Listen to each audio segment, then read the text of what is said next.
I feel like just being a woman, being a black woman existing, sometimes is bold enough.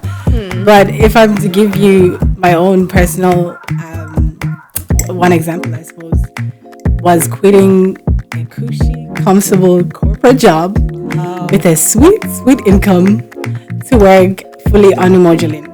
Yes, I understand that certain experiences needs to be localized, right? There are regulations and stuff like that.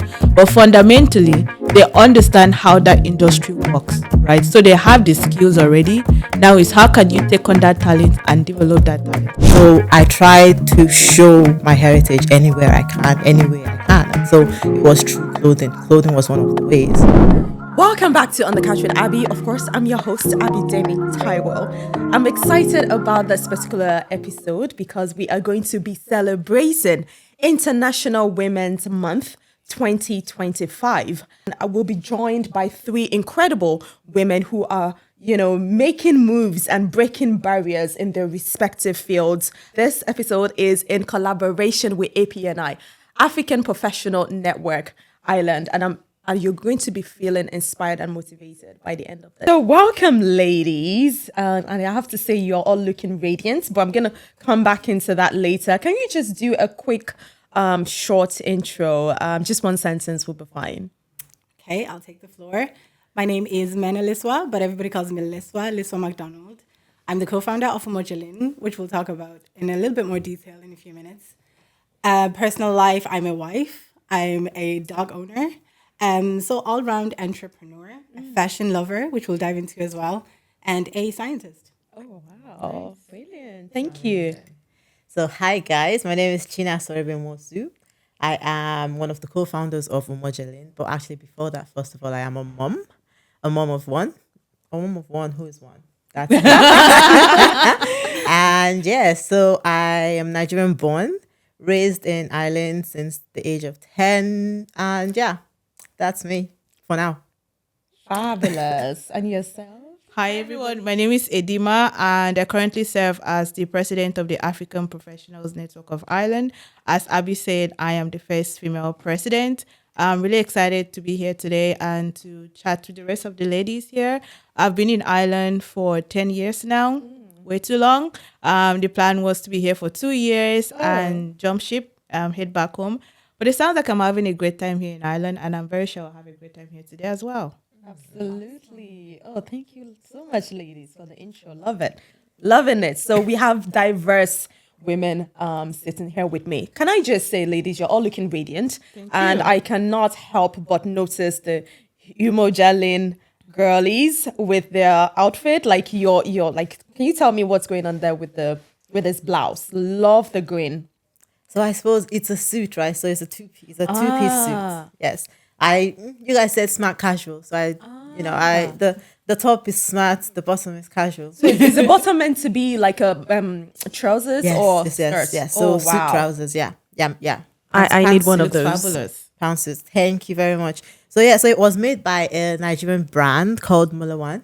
Hit them up or hit us up and I'll be hitting you up. Yeah, hit us up and we'll connect you. No problem. Once it comes to fashion, I mean, where your go-to girls, Umojalinn. But so it's made by a Nigerian brand. She is based in Abuja, Nigeria, and she basically makes really fashionable, unique pieces for the modest woman.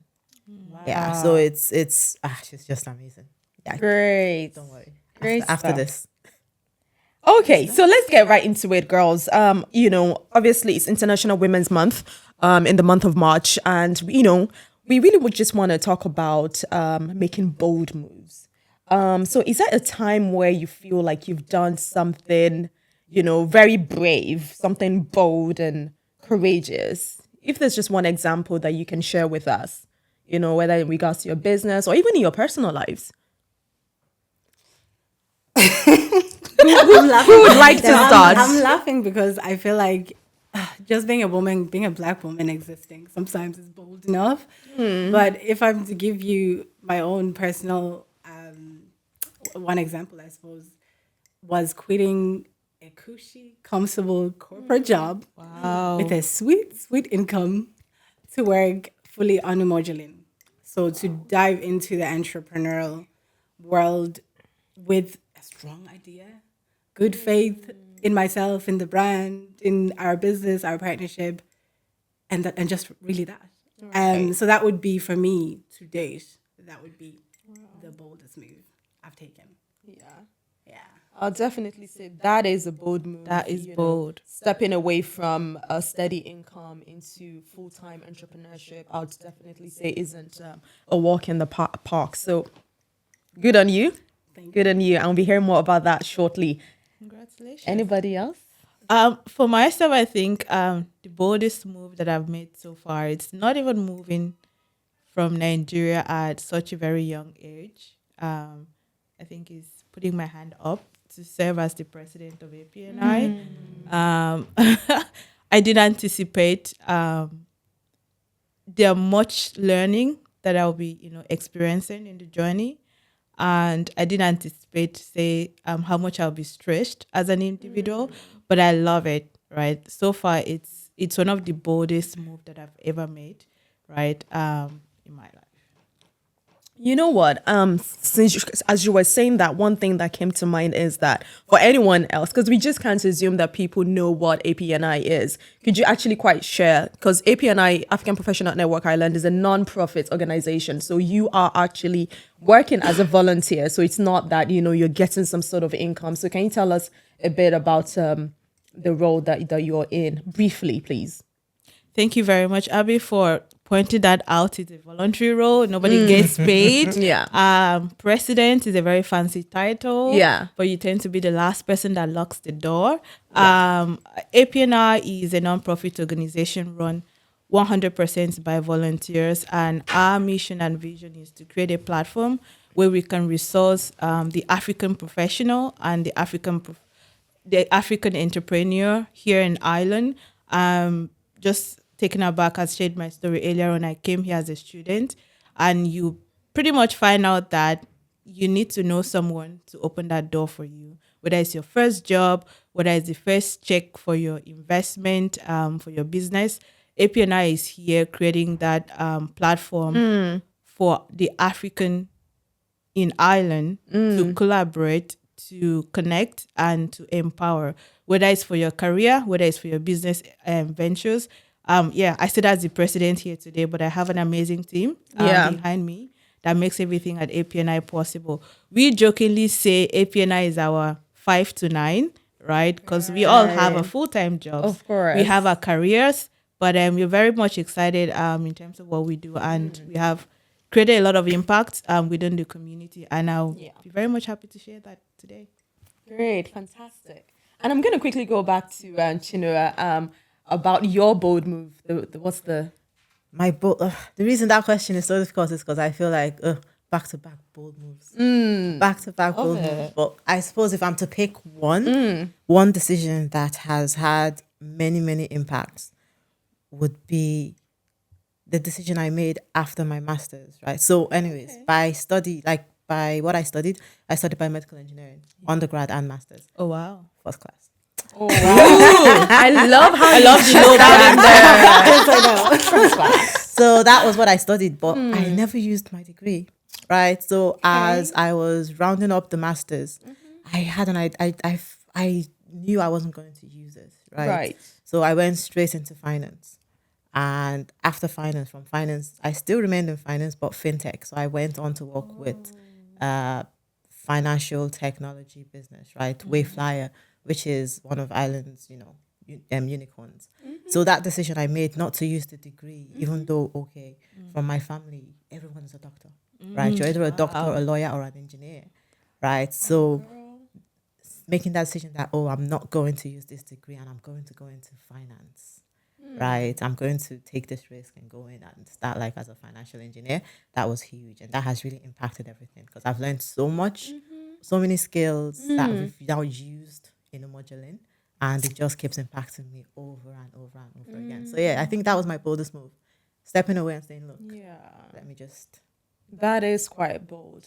Because what I'm hearing you say is that you have literally had to create a path for yourself, and not looking at your family background and what everyone else is doing. That is quite courageous. So well done, ladies. You've all made some pretty bold moves. I'm like, oh, girl.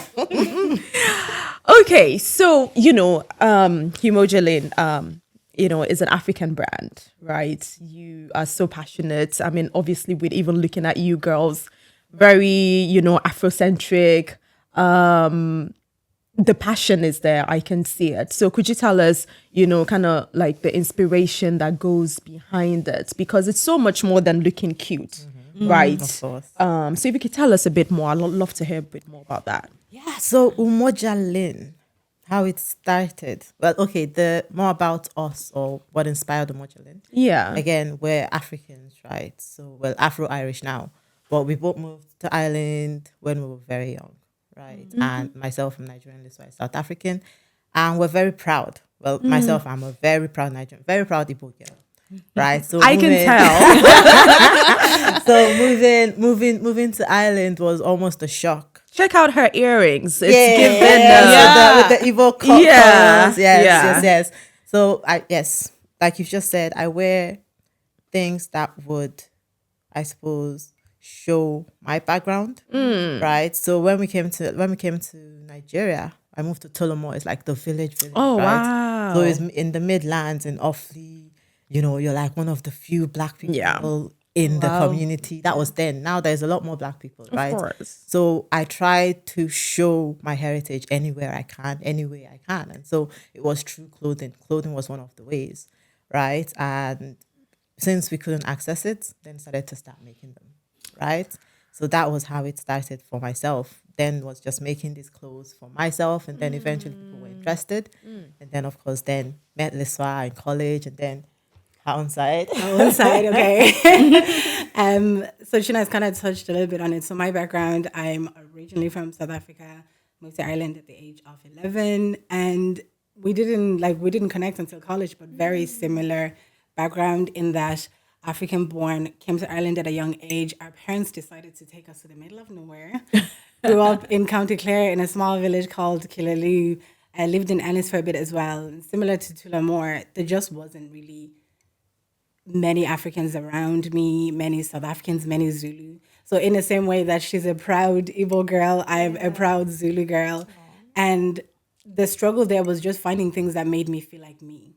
So I'm very much color oriented. So in the things I wear, I want to wear African fabrics, as you can see today. I want to wear the Zulu beads.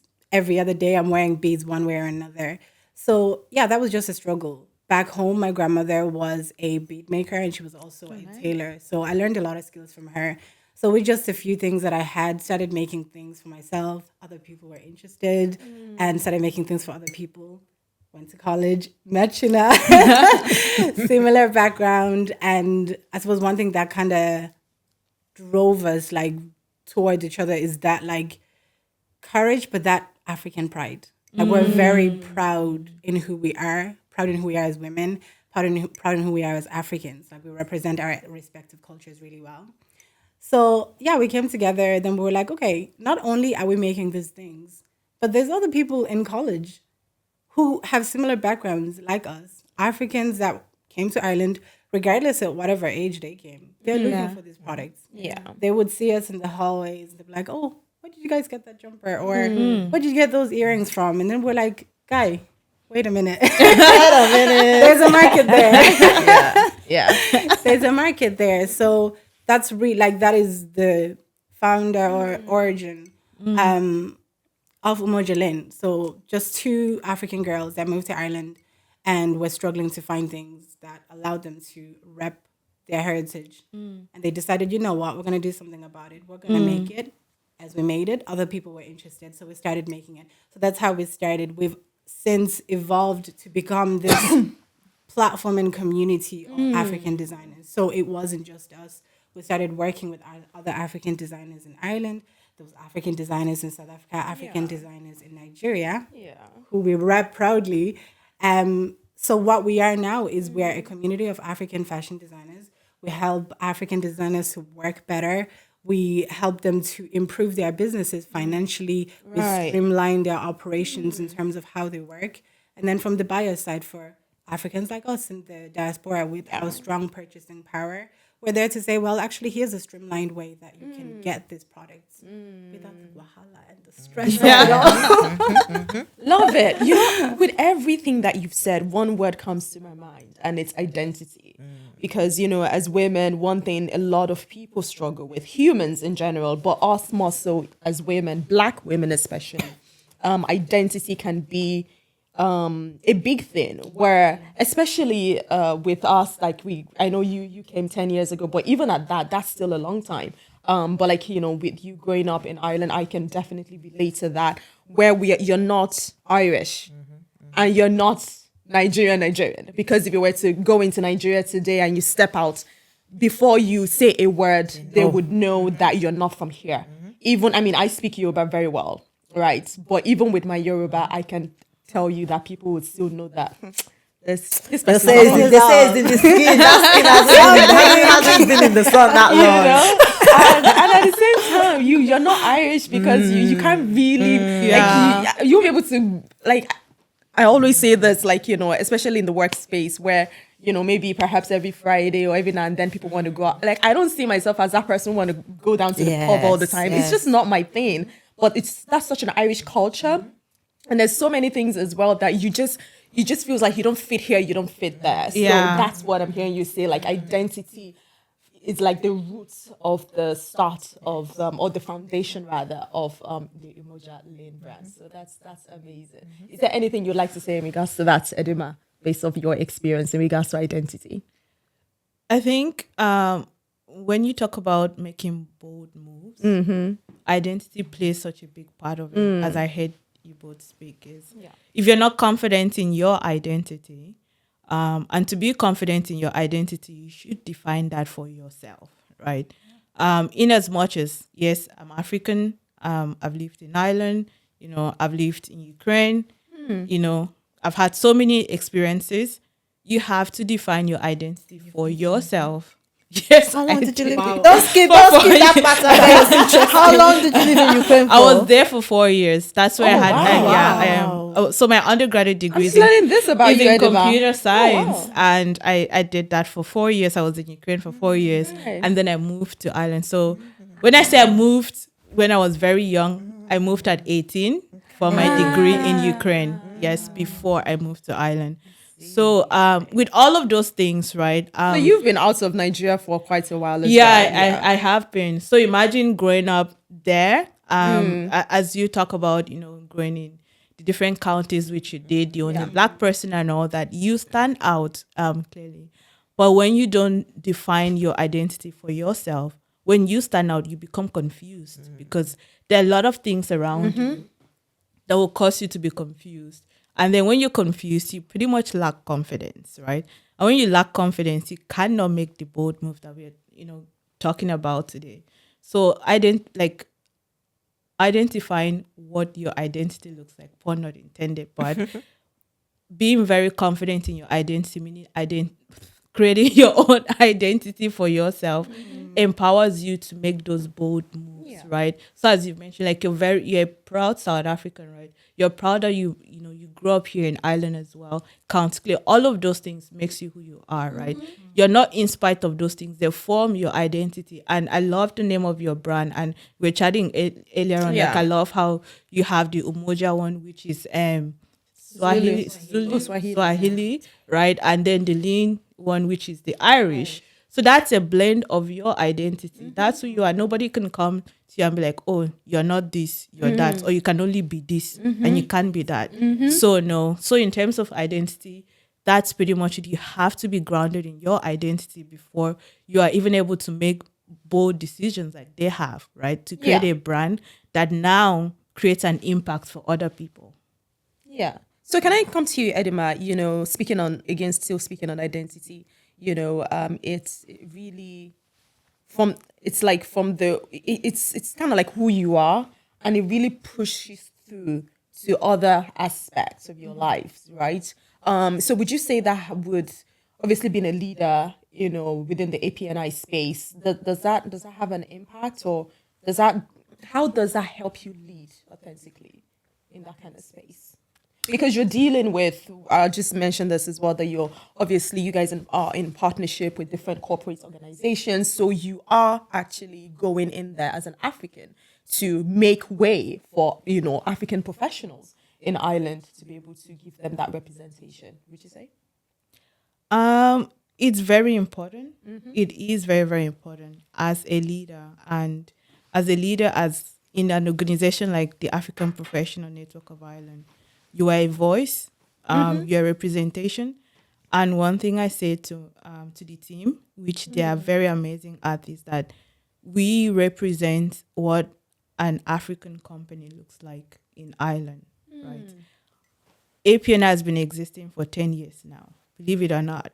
If it was not creating an impact or adding value either to the partners or to the Black community, it would not be existing for 10 years. Yeah. And for APNI to exist for 10 years, it means like every leader, both the past ones and me now, we have owned what our identity looks like. And on our team, there's something we talk about saying, it's an African proverb actually, if you want to go far, go together, right?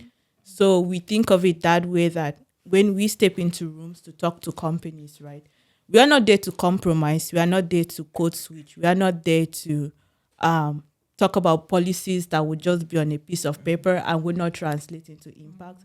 We are there to tell you that this is the challenges that we hear from our community, right? And we are here to propose a solution and work with you to implement those solutions, right? So if we're not confident in our identity, we are not, then you will go in and then pick up what they want you to do. And these days, we're talking about DEI, we're talking about signaling, company signaling, or is virtue signaling, sorry, that's not. Virtue signaling that, let's just work with, a Black company. So they will see that, we are interested in diversity, equity, and inclusion. No. Ticking the box. Yes, tick the box. We don't work with companies that want to tick the box. We work with companies that identify with our challenges and partner with us, right, to provide solutions to address those challenges. Amazing. So, one thing from hearing you all speak, the three of you women, one thing that's in common that I have seen that's like a common ground is that you've all had to pivot in one way or the other. You've had to pivot from being a scientist into a full-time entrepreneur. You've had to pivot from even being, I don't know, into motherhood. That's something you've pivoted into as well, into going from being a biomedical professional into fintech, and yourself, Edima, pivoting into stepping up into such a, I don't know, such a big role, because those presidential role. Yeah, those are big shoes to fill. Among the nation. So how can you tell me what were the challenges that you faced, in your pivoting space? Challenges. When we talk about challenges, like the list is long, but really we'll go from the beginning. So I mentioned that I'm a scientist by profession. So undergrad, general science. From there, I went where the money is, which was pharmaceuticals. Yeah. And my focus and role in pharmaceuticals was really on, first of all, laboratory work, which is, a great entry for anyone in that, I suppose, in that industry. And then from there, because we're still working on Umojalinn, like on the side. I was like, okay, I need to figure out a way within my career to pivot from the labs to something that will give me, more, I suppose, skills that are transferable, and not as like very specific. Like laboratory work is very specific. Right. So from there, I moved on to operations. But long story short, worked in operational improvement, process improvement for a couple of years within the pharmaceutical industry. And then there came a time where we're evaluating the goals and the vision for Umojalinn. We want to be a go-to platform for bespoke African fashion. We want the platform to create we want the community to create impact for the designers that we're working with, right? And in order to do that, we need to be focused. We need to put our resources, we need to put our time. And that cannot necessarily be achieved if we're still fully working on our 9-to-5s. That was essentially, the decision that I came to, and the rationale behind it. But when we talk about challenges, I'm an African child. So even going into, science, we mentioned the options are what? Engineering, doctor, or something that's going to give you what our parents would have defined as a solid career, right? Yeah. So this is me now going back to my African parents. Look, I've got this great degree. I've got a great master's, a great experience in pharmaceuticals, but you know what? I'm going to leave it so I can focus on my passion. That was a bold move. That was a bold move in itself. Yeah.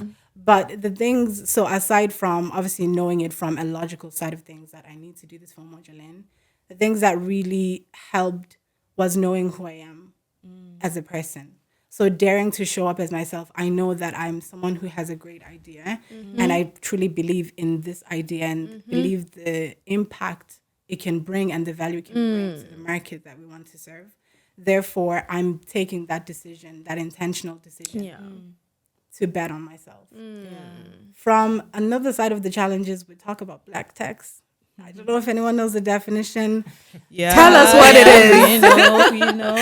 Some of us, coming from an African background, some of us don't necessarily, we didn't grow up with a silver spoon. So in working in those corporate jobs, we were supporting our families either back home or families that are living here. So there was a lot of things, a lot of planning that needed to go into place in terms of planning financially, just to be able to take that step. But in terms of pulling the trigger and just taking that step, it started from within and believing in myself and knowing that I have enough self-belief and enough faith and validation from the business. The traction that we had at that point. I had enough data to be able to make a solid decision that I can stand on. So that combined with my personal identity. 3 things you've said. Betting on yourself, and data. My goodness. I'm a recruiter, but my day job. And, or I even think not even apart from being my career in my profession, I think just a lot in the world that we live in now, having sufficient data to go by, because we can't really be going by emotions. I have learned the hard way that you cannot go by your emotions. In as much as you have a passion for something, when you're able to back it up with data, okay, this is what we've achieved, XYZ. This is where we're going. It really does make a whole lot of difference. And then the third thing that you mentioned was, family. I think that even makes it bold, really, really bold. So fair play to you. And can I just come to you, China? What about yourself? Myself, which one now? Even I don't know. I'm like so lost into this one. I'm like, what was the question I asked you? Challenges. So this was challenges. The Yeah. So would you? challenges. Sorry. We'll take that again. So would you say that you've experienced the same challenges in regards to family? Actually, you did mention that earlier, didn't you? Because you come from a family of doctors and engineers and whatnot. Yes. So in terms of challenges and I suppose the pivot, right? So going from biomedical to, not Fintech. using the degrees and not using the degree and going straight into finance. So that decision again was based off of, I don't know, we've had this faith in ourselves for a long time, right? So we were working on Umoja. It was Umoja Production then. The name changed. Right. The name changed years later. But so we were working on Umoja Production at that time, right? Through college. And I suppose for myself, it was more of if I'm spending this much time on Umojalinn, right? Why don't I just somehow commit to it, right? And biomedical engineering wouldn't add to that. That's how I felt. So that was why I decided, okay, I need to learn more about finance. At least the finance side, I can gain skills on that end that would then benefit Umoja. So it's been a long time plan, right? Since college. So that's why I took the bet and I didn't go into biomedical. I also thought, well, if I go into biomedical, it's like I did my placements, right? I did my work experience with Johnson & Johnson, and it was so intense. We talk about 9 to 5, it was a 9 to whatever, and that was only an internship. So I said, there's no way I can do this full time and then commit to Umojalinn. I'm playing with myself. Yeah. So I thought finance would be an easier route and then a way to also learn my skills while getting paid. right? So that was how I went into Very finance. strategic. Yes. And still Umojalinn led. Crazy. And so from there, then I was working with, that's why you say always do your best, right? Always perform good wherever you are. If you're not going to do it right, don't do it at all, right? So I was working in Mizuho at that time, Mizuho Bank, as a risk analyst, financial engineer. And one of the guys I used to work with had left. And he was then working in Wayflyer. He had just joined a startup, a new startup then, and it was called Wayflyer. And so he left, and they were looking for members at that time, employees to join. It was still early on, and they were looking for employees to join the finance team. That time there were only 3 people in finance. He was the 3rd person on the financial team, and I came to mind, and he just slid into my DM and was like, "Look, so I mean, this startup is mad opportunity. It's very early, it's risky, but we're really looking for people that would be committed. We're looking for intelligent people. We're looking for executors." I'm like, I'm glad you see me that way. I'm glad you see me that way. And then he was like, would you we would really love for you to interview. I'm like, no. Long story anyways. I was in Shakara, but eventually I took the job. I knew I was going to take the job after the first conversation. So I took the job, and then that was how I ended up with Wayflyer. And it was a startup. And I came in there as a risk analyst, financial risk analyst. And the experience was insane. It was a startup. When I joined it, I think we were like, I don't even remember how many employees. And then I was with them. We grew till 500, almost 500 employees. Wow. Yes. And I had hands-on experience seeing how to grow, how to scale a startup, right? Learning skills that will then be implemented and will be used and transferable for Umojalinn, right? Speaking with founders every day in e-commerce, seeing how they manage their financials, how they go for funding, and also then I ended up working as a business operations manager. Right. So learning a lot about operations, setting up tools that will help you to win. Wow. Right. And also again, always being data driven as a financial analyst. So that was how, I honed those skills. I learned those skills, for Umojalinn. And that's where we are. So those pivots have really, every pivot, even though it seems wild, biomedical engineering, financial engineer, startup, fashion entrepreneur. How does that even relate? Yes, but they do. Yeah. They are so linked. No, I'm saying that's what some people might be thinking, like, what is she doing? Exactly. But it does. Yes, every decision has been intentional, has been down up to when then decided, like Lisa said, reviewed our strategy. We said, look, so much potential. These are the numbers. This is what we can possibly achieve. And we then decided, okay, we're going full time. Down to the point where we actually left our corporate jobs. So you've left your corporate job as well? Yes. Wow. We left the same year. I left April, you left June? April, June, yeah. April, when June. was this? Last year? 2023. Oh, wow. Yeah, that's not almost last 2 years. That's not last year. No.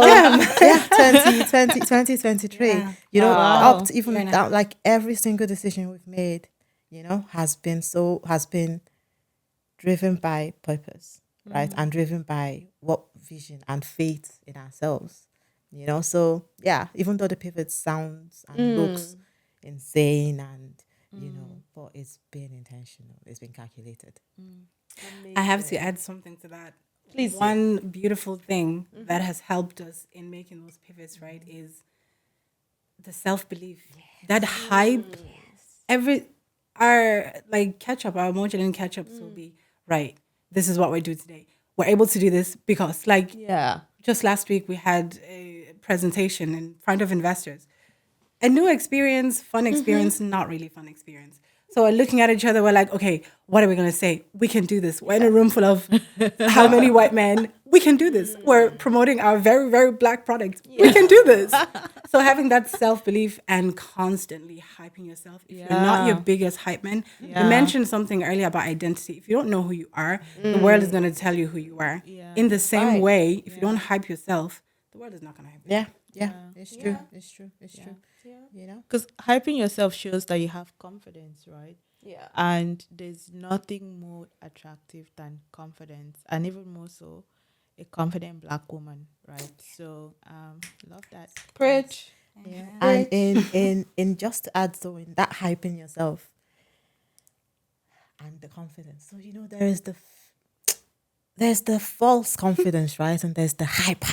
Yes. And you hype yourself, but you don't put in the work. Yeah. Right. So you have to make sure as you're hyping yourself, almost no, it's not just for mouth. No, She's just definitely for, a proud that girl. like not be just for mouth, like not just for mouth. As you're hyping yourself, you working. You're putting Yes. work. Let's say Liswa now. Jesus, Liswa's work ethic, my guy. Don't try. I'm shy. Don't, like her work ethic is insane. Like so, even when we're hyping each other, like I know it's not just for mouth. Like the hype I'm giving her is well deserved. It's born Like to it. guys, Yeah. I'm a mom now, right? So I'm a mom. During the pregnancy took me off guard, right? Pregnancy, I quit Wayflyer with the thought, with the idea of okay, this is it now. Quit Umoja full force. Right. Only for me to then find out the month I quit that I was pregnant. Oh, wow. Maternity leave for where? Do you understand? And she was denying it the whole time. I'm not. This girl knew I was pregnant, so COVID. she didn't. It's she COVID. I said, it's not, I'm not pregnant. So the pregnancy took me off guard. It took us off guard, right? We said we were both pregnant. It took us off guard because we're like, okay, it's time to focus on this now. Next thing, pregnancy. And no one would tell you what to expect. See that pregnancy thing? No matter how hard you think it is, it's like 10 times. Don't worry. We're Well, coming back thanks to for that. that. Oh, yeah. So that pregnancy took me off my feet. It's the most difficult thing I've done. I know it's different for different people, right? Yeah. The experience. Some Yeah. people said, they had no symptoms. Yeah. They were fine. Yeah. I hope that's the kind of pregnancy you have in Jesus' Amen. name. But mine was not funny. So Liswa had to really step in, right? When I say step in, I mean step in. Like, here's me, I'm tired, morning sickness. Liswa is like, look, it's fine, it's okay. If you can't make it, it's fine. I'll do it. Wow. If this is due and you can't do it, look, it's fine. I'm dying, but it's fine. I'll do it. Like her work ethic is crazy. And now, even as I'm a mom and still, doing Umojalinn, I tell you now, I am somewhat of a control freak. Right. I like to do this, make sure I'm that kind of person. If you're gonna do All the I's are do dotted and all the T's are crossed. Very specific, meticulous. But I had to just step back. But the reason I was able to do that, and I thank God for it every time, because my trust and my belief that if it's Liswa that's doing it, it's fine. Got it. Like if I can't do it, but if Liswa is doing it, okay, I can trust it. So like that's being able to not just hype but know that the work will be done. That's what we are. Like we do the work. Sorry, that's how I came. I think I like even cry. you saying that has given me much respect for you ladies, and I have to say I'm very proud of you. Because it's so easy, right, to see people's brands out there on social media, but you don't know the story behind it. And you sharing this just, it just gives us the bigger picture. And obviously that's why we are here, isn't it? So thank you so much for sharing that. And one thing that you had mentioned earlier, before I move on to Edima, you mentioned purpose, faith, and vision. I love that.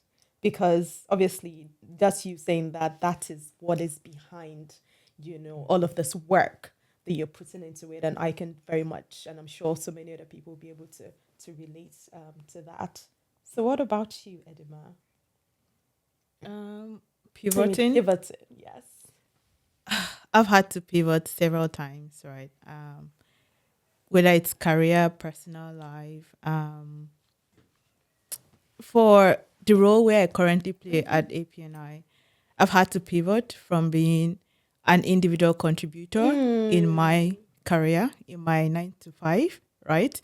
And be a leader in my 5 to 9, sometimes 12 midnight. A lot of learnings comes with pivoting. And just like the ladies have mentioned, vision plays a big role in terms of pivoting, right? And they mentioned intentionality. Yeah. When I took on the role at APNI, right, I have my 9 to 5, I had other voluntary initiatives that I was also being a part of, whether it's in my church community. Yeah. I also have family, right, to take care of. And then there is now stepping up to be the APNI president, and not just the president, the first female, right? So that comes with its own pressure, that comes with its own challenge. So, but what I've seen that has helped me pivot into this role is having a very clear vision for what I want for myself, right? Because as a leader, if you don't have a clear vision for yourself, your organization, you're not literally going to lead your team, right? Your team are not going to have confidence in you. They're going to be like, what's she doing? Where's she going? Like, what's the story, right? So vision is something that I've always said very clear inside for myself, writing those out and being very clear. And we've talked about data, right? Yeah. Yes, it's good. You have your data, right? Where it will help you make calculative decisions, right? Where you're making those bold moves. But you have to have a clear vision, writing it down and being sure that when you make those decisions, right, they inform, like they're contributing to the ultimate vision that you have for yourself. So for myself, I was very clear in terms of the vision that for my career, for my personal life. So, but the challenge was, since I was involved in so many things, time became a challenge. So that meant sacrificing a couple of things, right? The guys have talked about here.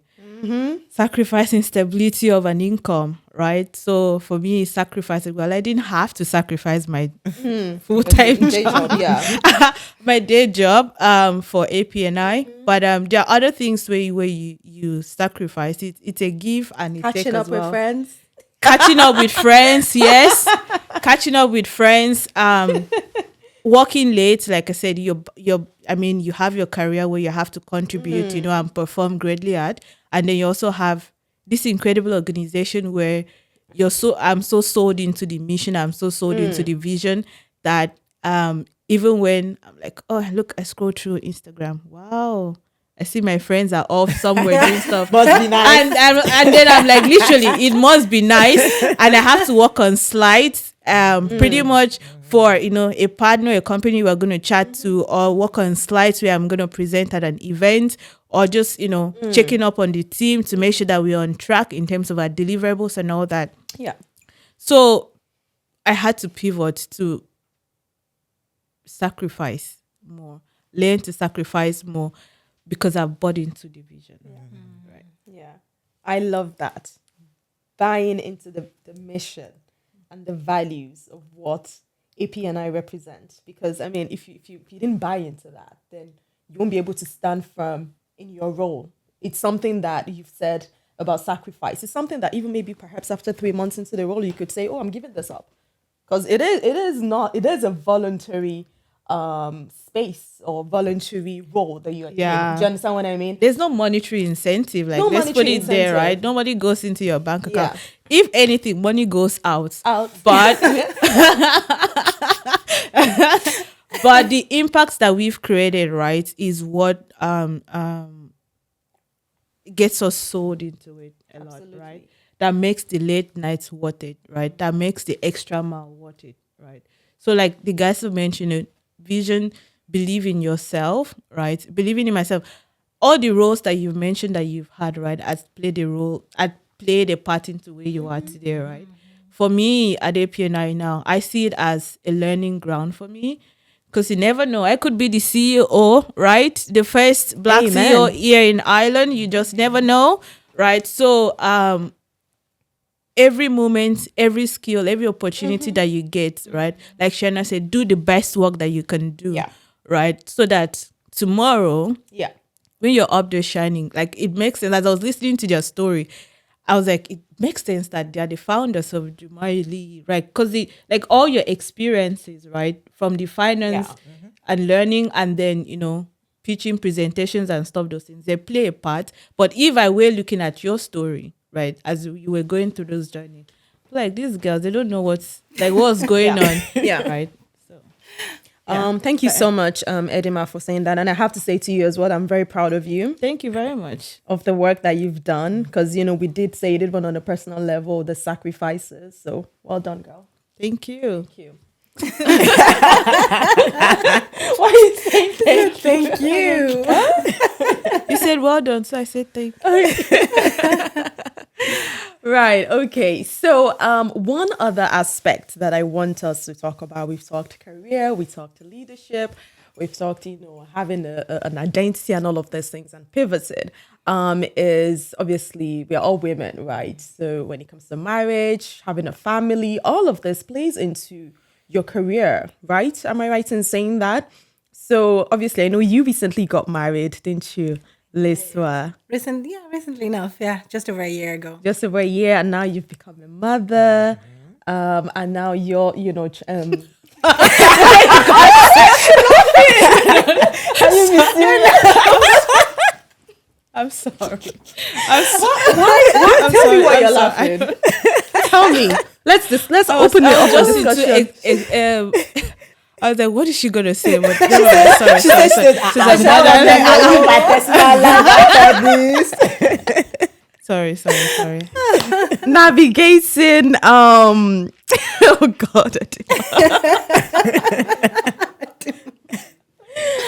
Navigating relationships, okay? Before we get to marriage, we have to go through relationship, right? So everything is all a process. We might all be in different side to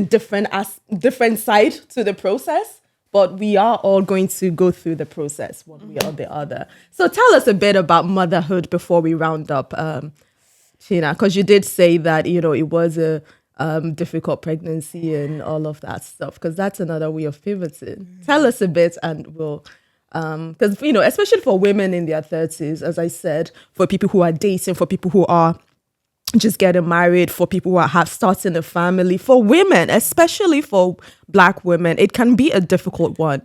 If I don't know if I'm right in saying that. Do you agree with me, ladies? Right, yes. So motherhood has been interesting. So I find myself in this position where I'm enjoying it. It's amazing. It's great. It's such an experience. It's single-handedly the best thing I've done in my life, right? Wow. But I'm in that place where I'm like, I also have to highlight the difficulties, right? It's not easy. You go from your whole life, you're going through it's about self-discovery. I need to find myself. Yeah. I need to treat myself. I need to love myself. I need to spend time with the people I love. You're finding yourself, right? To all of a sudden now, wait though. Not be just me. It's not just about myself now. There's this whole other human being that you now have to prioritize. So all that, self that you've tried so hard to form and to build with society telling you, as a woman, it's not about self. It's about you providing. I'm not providing, but you, I suppose. Nurturing? That's nurturing, right? So society is telling us we're nurturers, and we're already fighting against society's label of women throughout our lives. We're trying to understand ourselves. Then eventually you're like, I've landed, I know who I am. Bam, baby come in. And it's now, wait. Another society said, nature is telling me, nurture. I'm a nurturer. You now have to now take on that role that you've almost been trying to fight. Not fight, I'm not saying I've been fighting it, but like I've been saying, I can do anything. I can. What a man can do, I can do. I've been trying so hard to shift my paradigm, right? And then now I'm a mother. And I'm like, relax, calm. This baby is priority, right? Even though you want to achieve all of this, you want to do this, this baby is your first priority. You are here to nurture this baby, to guide this baby. Not because you have to, but also because you want to, right? So that has been my struggle with motherhood. right. Self and also selflessness, right? Balancing selfishness and selflessness at the same time. That has been my biggest challenge, and also my most entertaining part of the journey as well. So it's been interesting, and also trying not to lose yourself in all of that. Yeah. Even though you're saying, this baby is priority, this baby is this. I came to a point where I'm like, can I do all of this? Can I really do all of this? Like, trying to balance this, trying to do this, trying to do that, and also still be a good mom. Yeah. And my husband was like, yes, you can. Like, do you know who you are? Yes, like, do you can. And that's marry well. You know, like my husband was like, I don't get if I just beat you. What do you mean? Can you do all of it? Yes, like, do you know, like That's support. you can do it all. So, like, trying to make sure you don't lose yourself in all of this as well is so important. But yeah, motherhood has been an amazing journey. I love my baby. I like it's almost my whole personality now. Aww. You know, like, should I show you a picture? I tell you, that's my whole personality. Yeah, it's been interesting. So thank you so much for sharing that. Before we round up, you mentioned a few things that I wanted us to quickly discuss about self-discovery and like the societal sort of expectation based off of women. Because when you're so single, Edima and I here, we are still single, so we're not married yet. No, again, the different processes. Yeah. So when you're unmarried, there's an expectation that you should be married, and that's where you are at Liswa. And then when you're married, there's that expectation that you should be having a baby. But then what I'm hearing you say now is that so you've not even gone through those stages, and now you're at this stage of motherhood, and there's still struggle. And there will continue. There will always be struggles, because when your child becomes like, I don't know, he's a toddler. He or she actually. He's a he. So when your son becomes a toddler, that's another stage. When it becomes a teenager, life is just constantly, we are going to go through the struggles. And obviously the reason why we are here, even sharing all of the stories is that the power of resilience and, knowing ourselves, our identity, who we are and what drives us. So having said all of that, thank you all so much for sharing your stories. So we have an interesting part to this episode, and it's a dilemma. And I want you girls to be able to help me answer this, with your experience and wisdom. So let's get right into it. So this person says, I'm a 32-year-old, fairly new to Ireland, and I've just had a terrifying realization. I hate my job. Like staring at the clock wall, waiting for 5 p.m. kind of hate. The problem, I don't have enough savings to just quit. And while I have a general idea of what I'd like to be doing, I'm not 100% sure. I've been applying for jobs like crazy, but surprise, surprise, immigrant problems. Companies want local experience. Some hesitate because of visa issues, and the rest just ghost me after multiple interview rounds. Meanwhile, people around me are moving up the ranks, getting promoted, switching to exciting new roles, while I'm stuck, stressed, and feeling very behind. Do I stick it out until I have more financial security? Keep applying and hope something works out, or take a pay cut for a job I might like more? Help. Ooh. It's a lot. First of all, forget Wow. what everybody else is doing. That's the one thing. One thing that stood out there is people are moving up the ranks. Yeah. That. First of all, forget what everybody else is doing. Forget the noise. Must forget the noise. It's just distraction. It's their life. Everyone is on their own life journey, at their own pace. While take it easy. Forget that, right? And then next, look, if you're looking at the clock constantly and you're just tired of that job, take a pay cut and go to, unless you really need it. Let's not forget black tax, actually. It's easier said than done. But if you've done your budget and you think you can make it work, you can actually live on that pay cut. Take the pay cut. You're not stuck anywhere. Money is important, but fulfillment is important. Oof, that's right. Important. So if you can survive on the pay cut, take the pay cut and do something that you're more, I suppose, fulfilled with and grow from there. Because the more time you're wasting in this job right now, the years. Yes, just like that. You find 2 years later, you're still stuck in that job. Looking at the clock. And now you need even more money to survive. Because as you are growing, things are getting more expensive.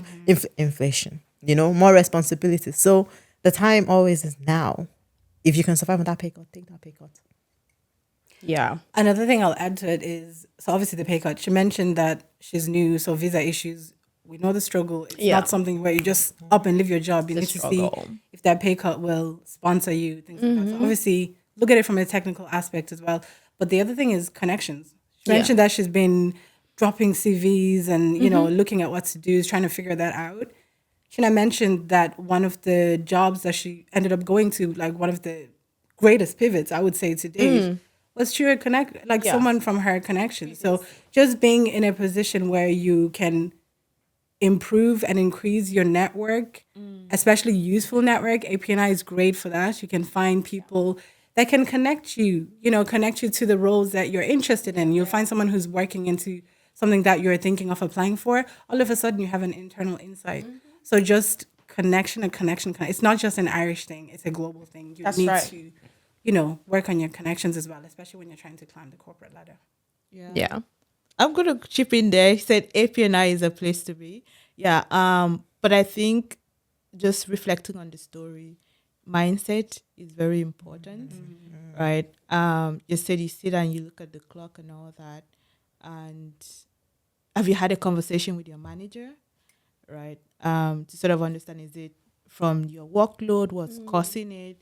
Is it a case, you know, having a conversation with your manager to see how you can get help within the role that you're in, so that if it's a promotion you're interested in, right, they can define what you need to do, right? You write those down and then track it back, right, in terms of your performance, right? So when you want to have that conversation with your manager around promotion and moving up ranks, you have your evidence. But like I said, mindset is very important. Is what can you do to sort of change your mindset, right? Because I would hate to be in a job that I don't like, right?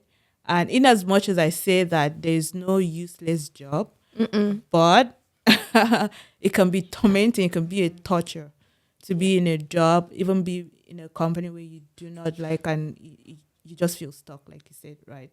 So it's very important that you find a way to reframe your mindset and then define what those actions that you need to take. Is it a case that are you lacking in the skills, right? That you need to develop yourself to close the skill gap. What are the things that you can do? Control your controllables, right? The things that you can control, make sure that you're doing those things, right? And the things that you cannot control, just make sure you have relentless faith, right? That the uncontrollables will be taken care of. Yeah. And on the back of that, I'm going to say one thing I saw was feeling very behind.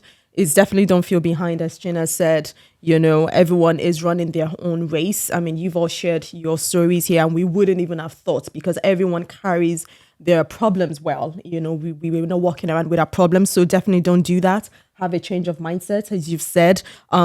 If you even if you have to move internally, it looks really like maybe it's perhaps the scope of the role that this person is having issues with. Maybe perhaps not even the job or the company itself. So you could look at all of these things.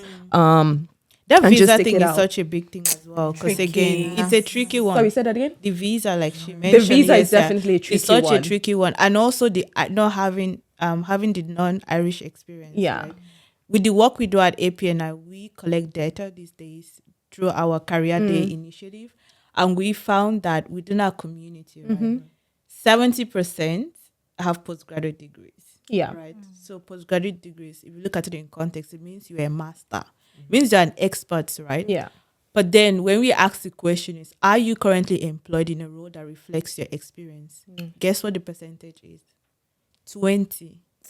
That gap is wild, right? So we found that, you know, people like she's mentioned now has, you know, years of experience working, say, in financial services, right? And then they come here as probably they were seniors exec, right? Of course. In their own country. And then come here for a master's degree, which is to level up their experience. And then you find that getting a job is a struggle. So are you telling me that finance in Africa is different from finance in Ireland? No. Fundamentally, it's the same thing, right? So why is it that you can't recognize that experience? Exactly. Numbers, like you get, one will always be one, right? Yeah. So what we are trying to do at APNI through our initiative is to educate companies to say, if someone moves, say, from Poland to Ireland, right? and was in the financial sector in Poland and then comes to Ireland? Are they having the same challenges as Adadna, who moved from Nigeria within the financial sector, right? Yeah. To Ireland? Yes, I understand that certain experiences needs to be localized, right? There are regulations and stuff like that. But fundamentally, they understand how that industry works, right? So they have the skills already. Now is how can you take on that talent and develop that talent? So this challenge, I empathize with feeling. Yeah. We hear it a lot within APNI, and we try our best on the team to voice out these challenges to companies that these experiences are not that difficult for the recruiters to translate and understand, Absolutely. And just so that the person feels like, we've actually, given them an answer, is that, do I stick it out until I have more financial security, keep applying and hope for the best, or take a pay cut? What is the final? Assess your situation, right? Be very logical, I think.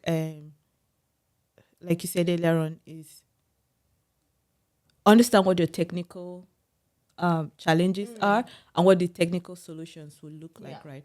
Like, take away the whole, everybody's moving up, I'm not moving up. Take out the whole emotions out of it. It's difficult. It's easy for us to say it here because we are sitting here, but you're the one who is in the situation. So it's a lot more emotionally draining for you. But if you can take out the emotions out of it and think logically to say, hey, all right, if I take this pay cut, right, what are the opportunities ahead of me that are there? You could take a pay cut, but you find that in that company, right, there are developmental areas, right? You can get educational bursary that can help you like grow your, develop new skills. There are other perks, right, that are not probably financial that helps. Yeah. But what you don't want to do is put yourself in a financial situation where you're vulnerable. I don't know, is a woman? That's also not cute. Is a woman or a man? Yeah, so you don't want to be there where you're financially vulnerable because then that's more challenge. Yeah. So if you're in a situation where you can, obviously we can't make decisions for you, but like we said, assess what your situation is and be very logical about it, right? And if you can stick it out, right? Stick it out and take all the learnings that you can learn. I'm sure we've all had jobs that we don't like, right? Absolutely. We don't like, right? Unless, like I said, if it's detrimental to your health, right? If it's detrimental to your mental health. I was going to specify that as well. Not just physical health, your mental health as well. If it's detrimental, I would say don't stick it out. Try and find a way out as soon as possible. And if it's detrimental to your mental health, depending on the company that you are in, there are supports around those things, whether you need to see a therapist. And on APNI, we have discounted therapists for, with Black Therapist Island. So you can book sessions with them and have conversations. Sometimes maybe it's just you talking to someone who understands you, or maybe it's finding a mentor, right? Finding a mentor, someone you can share your experience with, and they can probably show you the light at the end of the tunnel indirectly. So, absolutely. Thank you, ladies, so much. Probably not the answer, but yeah, it does answer the question. And last but not least, what should we be expecting from you girls in 2025? Any upcoming projects? 2025 is exciting. 2025 is exciting. We've been working on a really interesting project. So we mentioned that obviously our vision is to revolutionize the African fashion industry as a whole, but specifically bespoke. The way we're sourcing bespoke is just crazy. WhatsApp is not an order management system. So we've created a solution that is going to streamline that entire thing. And that solution is launching as of February. Congratulations. Yes. We have our initial users onboarding. And so we're looking forward to, working towards doing a public launch for that. But if there are African fashion designers there interested to find out more about the product, we do have waiting lists. We have newsletters. We have Instagram. So find us anywhere on social media at umojalinn.com. And from there, you'll be taken to our newsletter where our waiting list is. Brilliant. Amazing. That sounds Congratulations. Exciting stuff. And I'm going to be asking Edima, I know you have the Bold brunch coming up. Yes. Tell us a bit more about that briefly. For this year, International Women's Day actually falls on a Saturday. Yeah. I was going to say for the first time in a long time, but I mean, you can take that as as the word, but the team and I, we are planning the Bold Brunch, pretty much a platform and an event where we want to celebrate and amplify Black trailblazers, women who are taking or who have taken bold steps in their career in entrepreneurship. So exciting thing. We're going to start off with morning breakfast, right? And then we'll have panel discussion. Location. Yes. And you can check our website, apni.ie. To find details for more information. It's going to be an exciting event. We're going to have some vendors as well. Female founders, female business owners exhibiting their product as well. And we'll have a bold workshop, right? We have a facilitator who is going to motivate you, help steer you in the right direction if you're looking to make the next bold move for your career, whatever that might be. Yeah, amazing. Look like both brands are like, well, so many things packed for the year 2025. Excited much. You have something to say?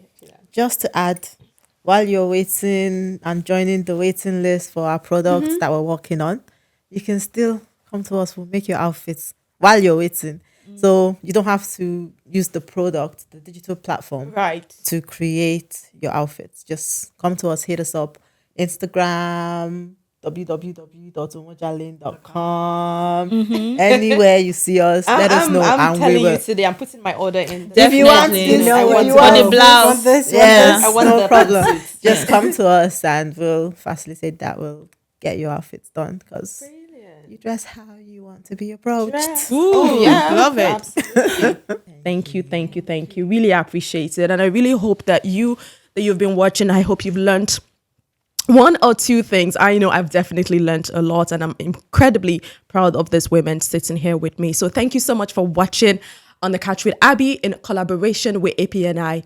Watch, share, and subscribe. Thank you. I'm your host, Abidemi Taiwo. Thank you. Thank you.